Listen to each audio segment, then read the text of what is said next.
So this is a video that, first of all, I don't know if I'll be able to get through, but also a video that I never wanted to have to make again for YouTube, but we've had a lot going on the past couple of weeks and I've been absent from YouTube, and there's been a lot of people asking where I've been, especially those who don't follow me on Instagram and don't follow my platform over there and don't know what's going on.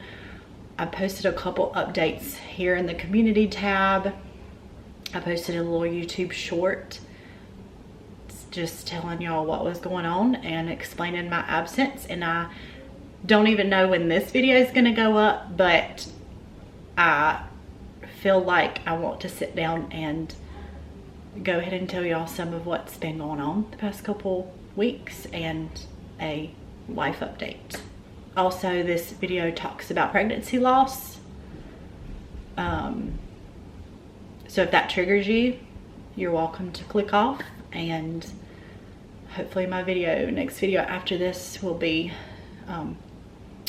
back to normal for videos whenever I feel up to doing that. To start out, we went on vacation a couple of weeks ago. We went to Florida. Our very first Florida beach summer vacation we've ever been to. We always go to a North Carolina, South Carolina beach, and we decided to go somewhere different. We had a great time. It was a great vacation.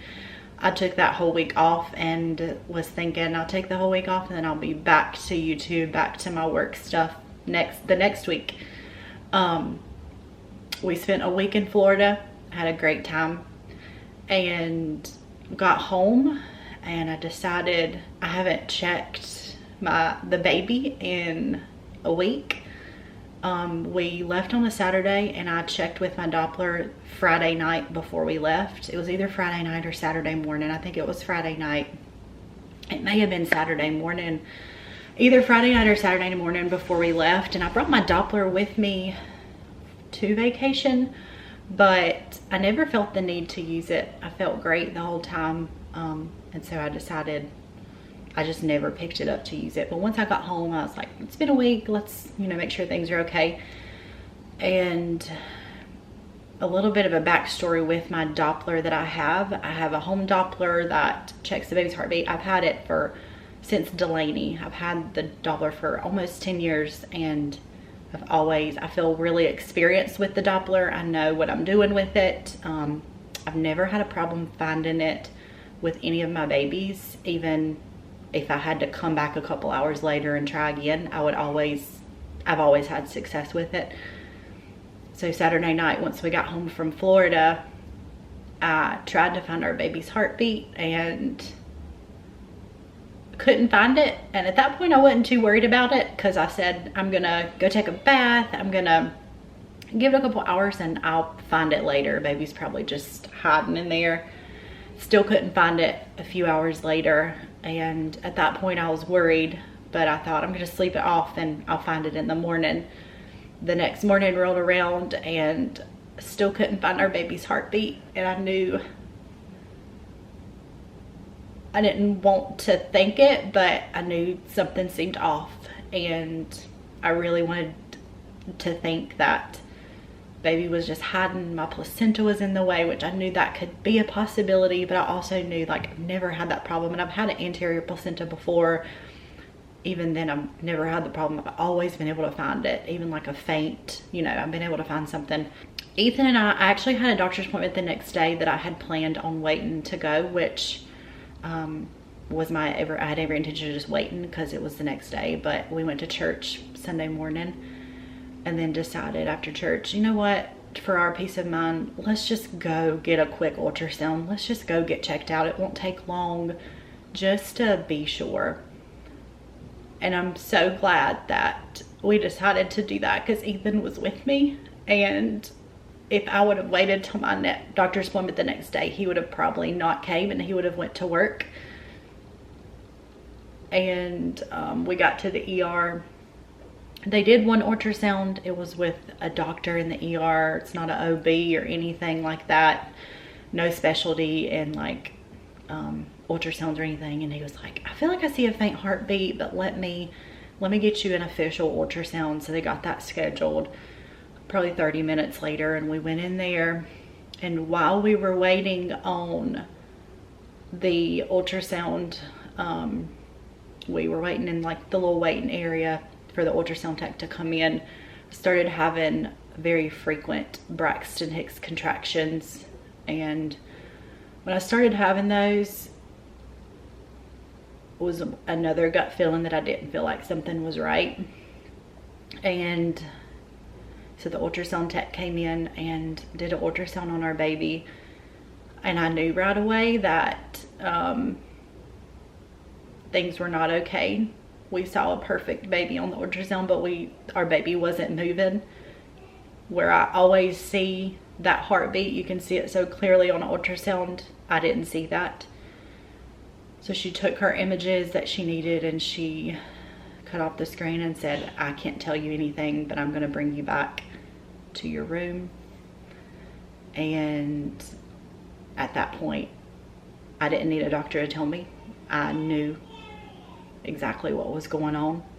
And I don't think it still hit me at that point that we had lost our baby. So the doctor came in and told us the news we already knew. And we were finally able to talk to the OB that finally came down to talk to us, who did not want to talk to us. Like, he just wanted to interact with the doctors and let them tell me things, where I needed him to come down and actually talk to me about my options and what was going to go on. And he came down and of course told me what we already knew. And our baby, who I was just over 14 weeks, he was measuring almost 16 weeks. So he was measuring larger than what we thought. So we had a couple of options, and the safest option for me and what we felt the most comfortable with was to give birth to our baby. And so I went home that day. We weren't going to do it the same day. I went home that day and decided to keep my appointment with my regular doctor the next day. I felt like I needed another ultrasound. I needed the confirmation that before we decided to do anything, that he really didn't have a heartbeat. So I went to my appointment and it was confirmed that, and I had so much hope that they were wrong. I had so much hope that the ultrasound just wasn't showing something, but I was gonna come in the next day and he was measuring so big, so it had to just happen. I was gonna come in the next day and say they were wrong. We see a heartbeat, he's moving, but they did the ultrasound and he didn't move. It was just a perfect baby that was like lifeless. And we had already scheduled our induction for that night, and I went in to the hospital that night, which that day was the longest day probably of my life. It felt like the day took forever to go by. And we went to the hospital at about 7:30 Monday night, and I had the most amazing doctor and a really great nurse there with me to help me. And Ethan was there with me, and we started cytotech. Things, I would say, moved pretty quickly. My nurse and my doctor, like I said, were both so amazing. I couldn't have asked for a better doctor to be there with us. And she even did one more ultrasound for us before we got started. She spoke to it, like she stayed in her room so long talking to us about everything, and her condolences to us. And I had never seen her before, but she was so great, and so glad we were able to get her. But we started the cytotech, and about 6.5 hours in, about 6 hours in, maybe like 5, I started having pretty intense contractions and decided to do some IV pain meds. And I told Ethan right before, I said, I think baby's coming anytime now. And right after that, my water broke.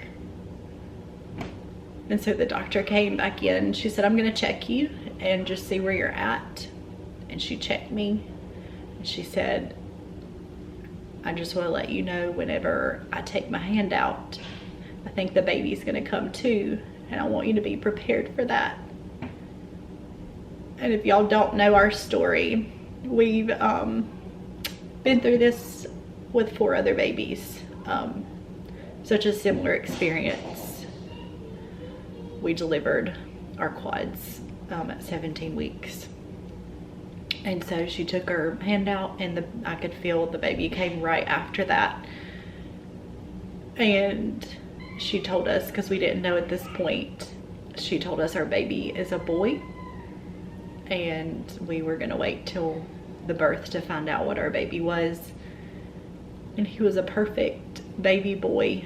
We were able to hold him, both Ethan and I. We were able to take lots of pictures with him and videos and all the things that I can look back on his little short life.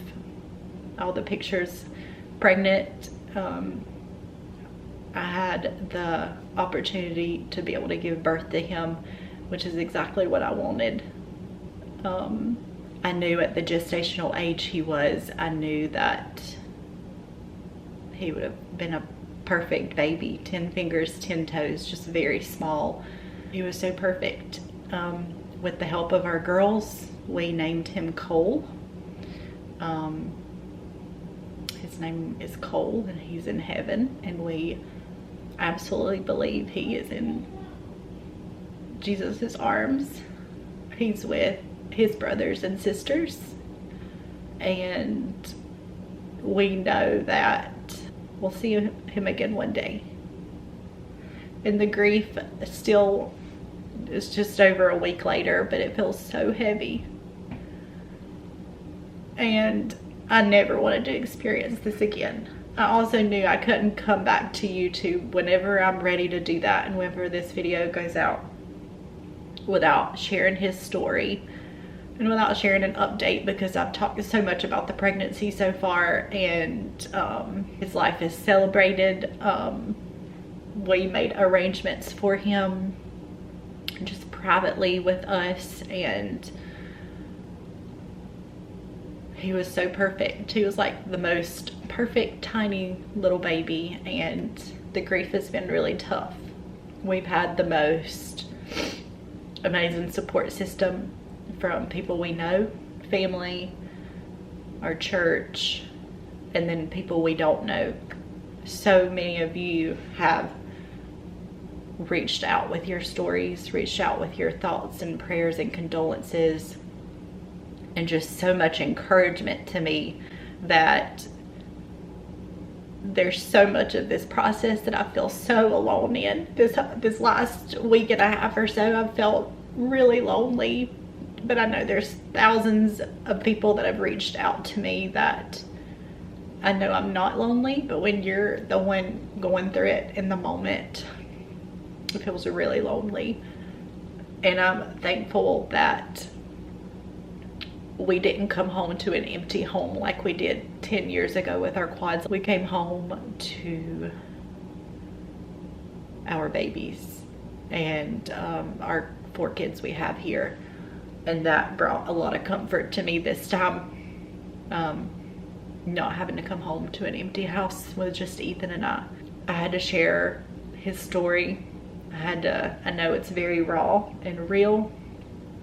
And those of you who reached out, you have no idea what it means to me to know we have so many people who care and have grieved with us and have prayed for us. It means so much. So I don't know when I'm coming back. I think it'll be soon. I think as hard as it is to resume normal things, it's been really hard to just resume normal life, because I don't want to resume normal things, because the world keeps moving when mine feels completely broken. But I know for my kids, I have to keep going and continue normalcy for them. So I know the best thing for me, as soon as I'm ready for it, is to resume normal work things and my normal videos and all the things. So if you've made it this far, that's our story of our sweet baby boy Cole. And as much as the grief is so painful and it still hurts so bad, I have so much hope that we will all be together in heaven again soon.